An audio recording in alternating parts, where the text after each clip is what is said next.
Peut-on avoir des partenaires avec le statut d'auto-entrepreneur, Jérôme? Eh bien, écoute, ça dépend de ce qu'on appelle partenaire.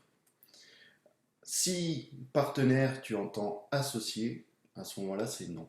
Puisque auto-entrepreneur, statut juridique, entreprise individuelle, il y a le mot individuel, donc tu es tout seul et seul maître à bord.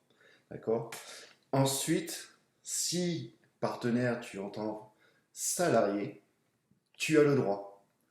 Mais par contre, attention, tu as tellement de charges que c'est peut-être pas forcément le bon statut juridique et le bon régime fiscal de choisir l'auto-entreprise parce que tu vas payer beaucoup de charges pour ce salarié. Et donc, et comme tu seras un auto-entreprise, tu pourras rien déduire, donc ça va te coûter très cher. Mais ensuite, si tu veux créer des partenariats avec d'autres entreprises, alors là, je dis oui à 100%. Et après, moi, je les ai classés en deux catégories. J'ai classé les premiers partenaires dans la catégorie des collègues. C'est ceux qui vont faire le même métier que toi, mais qui vont peut-être avoir une compétence supplémentaire. Euh, et du coup, vous allez pouvoir vous entraider les uns des autres. C'est-à-dire, vous arrivez à vos limites sur un certain dossier, vous appelez votre collègue qui fait la même chose, qui lui sait faire, et inversement. Ça, c'est possible. C'est aussi mutualiser tous les moyens que vous avez ensemble, tout ce genre de choses. Et ensuite, la deuxième catégorie, c'est ce que j'appelle ben, le partenariat de partenaires, tout simplement. C'est des gens qui ont des métiers différents, mais qui peuvent être aussi complémentaires.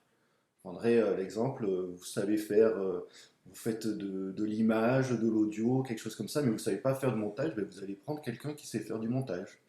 Vous êtes en informatique, vous avez le webmaster et le community manager, c'est pas le même métier. Voilà. Donc, le partenariat, c'est possible.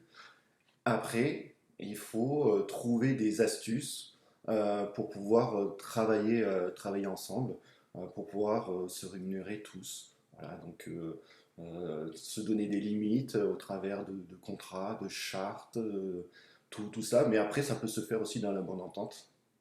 C'est ce qui se fait le plus souvent. Mais attention, autant mettre des garde-fous au maximum, on ne sait jamais.